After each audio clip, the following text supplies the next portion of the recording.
Before we go any further, I just want to let you guys know that this whole event is going to be live streaming.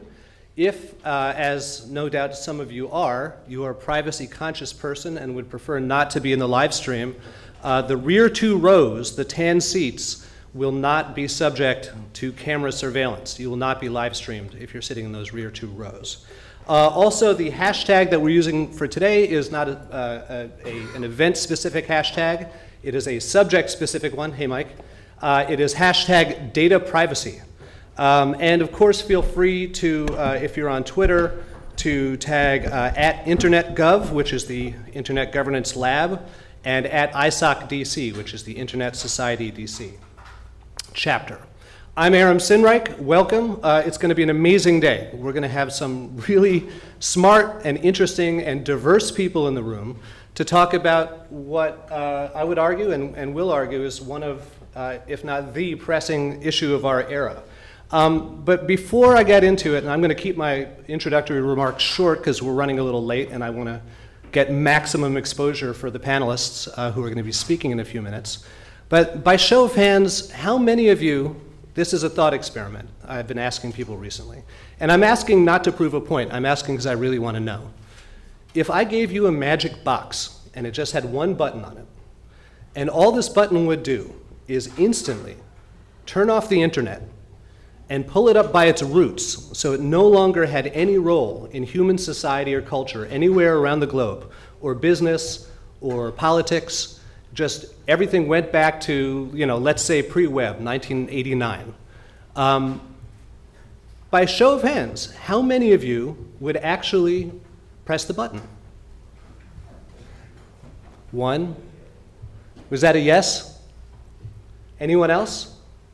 So you guys are all grizzled veterans of the internet like myself, and it's become essential to your lives and to the way that you see the world.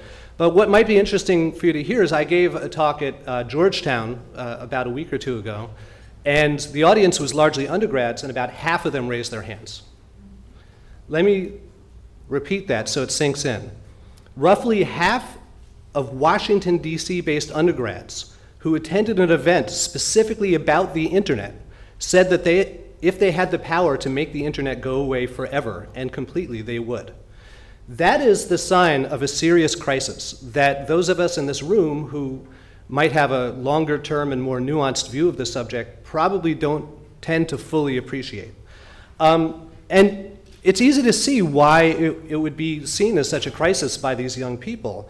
If you think about it, just about all of the major crises facing our world today have the internet at the center of them. If you look at the rise of global authoritarianism, the internet has been essential to getting these people in power and to maintaining their political power and to spreading their vicious ideologies. If you look at wealth inequality and the rise of the so-called 0.1%, the internet has been essential to that, not just tech speculation and cryptocurrency, but also the rise of the so-called gig economy and the creation of a more or less permanent underclass of people living in permanent precarity. If you look at climate change, I feel duty-bound to mention this every time I give a public speech, but the IPCC, the United Nations, released a report last year saying that if we don't completely change our entire industrial and economic apparatus by 2030, which is only 11 years away, we are going to be extinguished as a species, and maybe all life on this planet, or at least life as we celebrate and enjoy it. And the internet is absolutely central to that. The internet as an infrastructure is one of the most polluting things we have ever produced. And if you put it into combination with things like cryptocurrency, you're essentially just cycling computers and burning fossil fuels to create wealth for a handful of elites without actually producing anything or creating any jobs in between. It's like capitalism reduced to its barest and most vicious essence. Another issue that people talk a lot about in our field, and I'm sure in all the fields that you guys are involved in, is AI ethics. We've seen a lot of the kind of stumbling around that the tech titans and that various governments have done in the last year or two, just trying to get their heads around what this issue is, right? Just this week there was this reporting about the significant breakthroughs that are being made by the AIs developed by the Chinese government. And very few people who know about the subject have any doubt that AI will be integral to the mediation of all social institutions for the foreseeable future as it becomes geometrically more powerful with every passing year. And that takes us to the fifth and final crisis, which is the crisis of, well, we don't even know what to call it, and that's part of what we're going to be discussing and arguing about today, but let's call it data surveillance for the moment. The fact that we have built and are building and are deploying and are more or less allowing to develop unchecked a massive global surveillance infrastructure that collects data about everything that we do, everything we say, everywhere we go, everyone we communicate with and interact with, feeds it into massive databases that have predictive analytics applied to them, and uses that to influence, to control, to censor, to nudge, to threaten, to make decisions on our behalf, whether it's a question of what kind of a sentence we get if we've committed a crime, or what kind of a rate we get if we take out a loan. And that, to me, is the subject of today, is what do we do? How do we understand what this massive data collection infrastructure is and the role that it plays in human society? And so I'm so happy to have such, as I said before, a diverse and thoughtful and creative and passionate bunch of people participating in the 4 panels of the day. So this event has been almost a year in the making. I think it was Dustin from ISOC and Laura Donardis, my colleague at the School of Communication, and myself, who got together in a coffee shop maybe the month that GDPR was passed in the EU.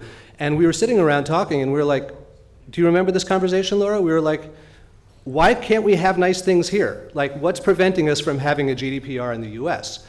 And of course, being the scholars that we are, all 3 of us came up with a bunch of really good reasons why we can't have a GDPR in the US. And then we talked about why we might not want one, and why even if we had one, it might not do what we wanted it to do. And then we said, well, you know, this conversation is great, let's get more people together. And we did that last November. We got about 25 people in a room for a closed-door convening, and we hashed out some really interesting conversations in a semi-structured way. And then at the end of that, we were like, well, let's take this show on the road and let's open it to the broader public and bring more people into the room. And the result is what you guys will be participating in today. And I think we're not going to solve any of the world's major crises, but maybe at least we can move things along incrementally towards having a productive conversation about what the heck to do about it. Okay, so a few housekeeping issues. I've already mentioned the hashtag. I've mentioned the data screening rows in the back. For anybody who walked in late, if you do not want to be on the live stream, those tan seats in the back 2 rows are your seats. Classrooms NT02 and NT03 around the corner are designated quiet rooms. If you guys have business to conduct or just need some time and space to yourself, those are the places to go. I want to thank Dustin and Ken Merrill and Dustin Phillips, who co-organized this with me. It took many, many months of cajoling and emailing and begging and fundraising and all kinds of things, and I think it paid off, and I'm very thankful for the work that you guys put into this. And I'm also glad to welcome our speakers, our sponsors, the Internet Society DC chapter, the Internet Governance Lab, the School of Communication, and of course our hosts here at the Washington College of Law, and to all of you who took time out of your incredibly busy lives doing incredibly important work to be with us today. So thank you very much, and if the first 4 panelists will come onto the stage, we'll get the conversation started. Thank you.